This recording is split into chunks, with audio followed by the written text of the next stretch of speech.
When I visited their home unannounced to drop off groceries, my daughter-in-law called the police and accused me of trespassing. She told them, "He's unstable and won't let us live our lives."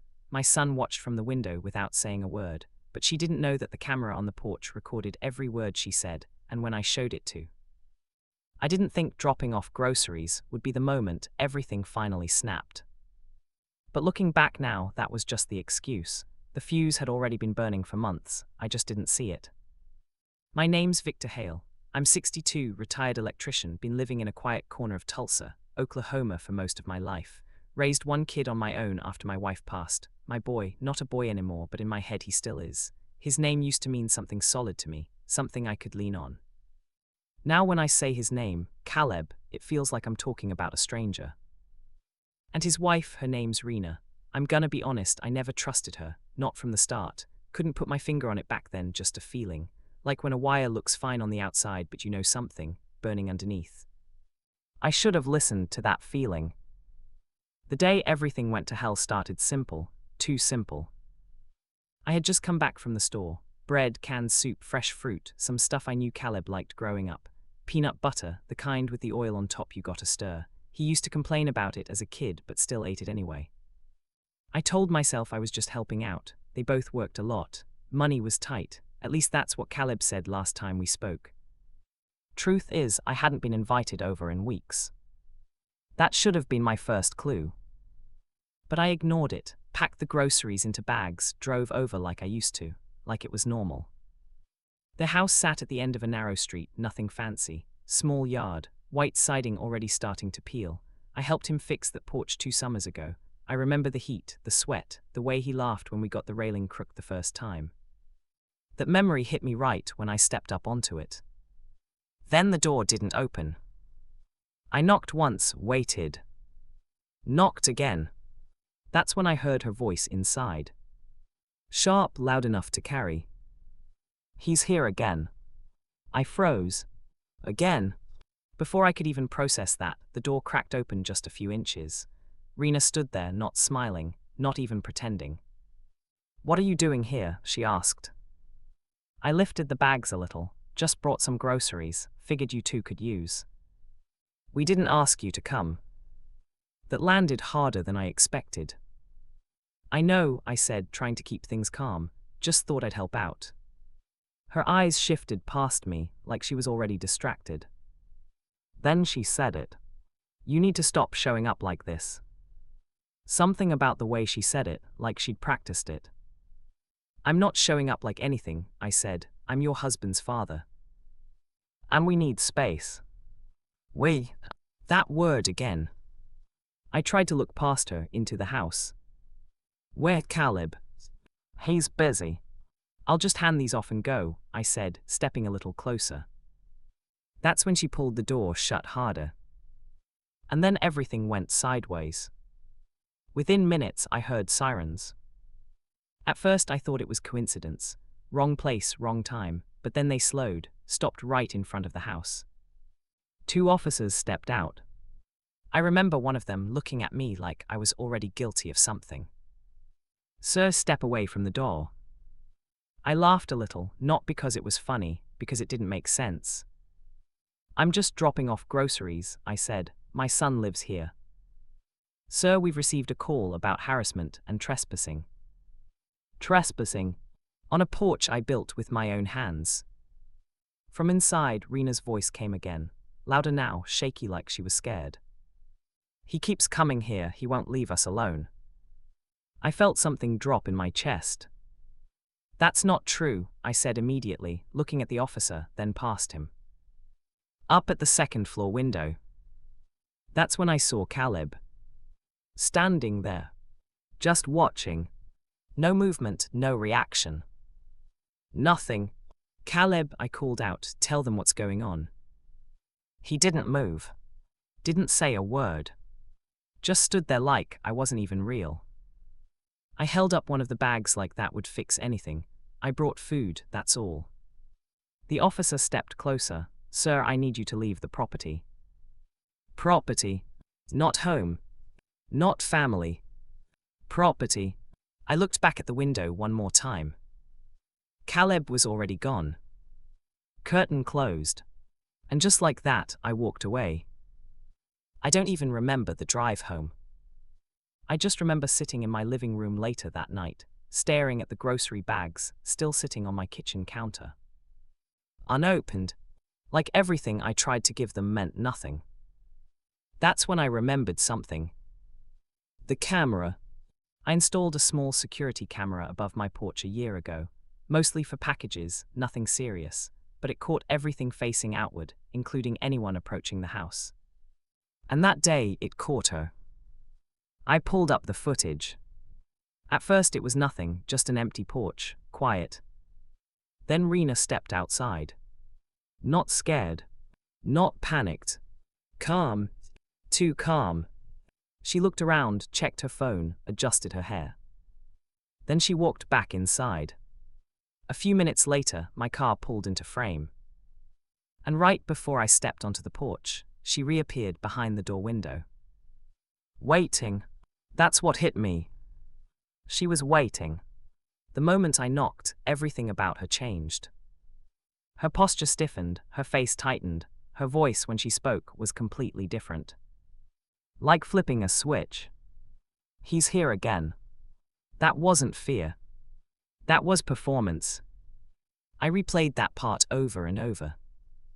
Each time it got clearer. This wasn't some misunderstanding. This was planned. And that's when something inside me shifted. I wish I could say I stayed calm, that I handled it like a reasonable man. But I didn't. I got angry. It's not loud, not yelling. Cold. The kind of anger that makes you patient. The next few days I didn't call, didn't text. I watched. Drove past their house a couple times, kept my distance, just observed. One afternoon I saw Caleb outside taking out the trash. For a second our eyes almost met. He looked away so fast it was like I burned him. That hurt more than anything Rena did. Because that meant he chose this. Or worse, he agreed with her. That thought sat in my chest like a weight I couldn't shake. So I started digging. Old messages, old calls. I realized something I didn't want to admit. I had been showing up a lot. Unannounced. Not every day, not even every week, but enough. Enough to annoy someone who wanted distance. Enough to make them feel watched. I never meant it like that. But intent doesn't change how it feels on the other side. Still, that didn't justify what she did. Calling the cops, saying I was unstable. That crossed a line. So I made a decision. If she wanted to tell a story about me, I was going to show the truth. I cleaned up the footage. Cut together the key parts. Her waiting. Her switching behavior. Her acting scared. Every detail. Then I reached out to Caleb. Didn't accuse, didn't argue. Just said we need to talk, neutral place. It took 3 days before he replied. He gave me an address, lawyer's office downtown. That alone told me something was off. When I got there, they were already inside. Rena sat straight, calm again, different calm this time, controlled.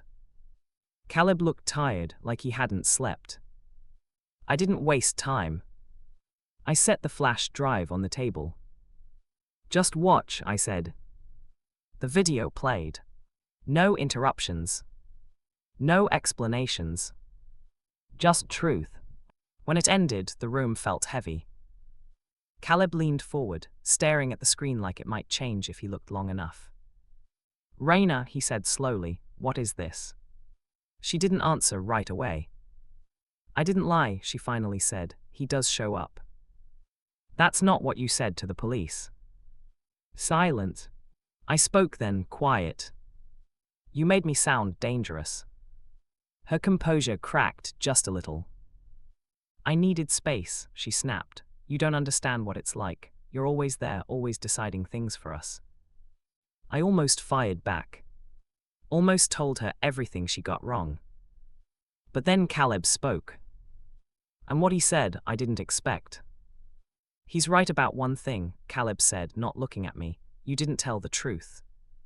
Then he looked at me. And she's right about one thing too. That hit. You never asked what we wanted.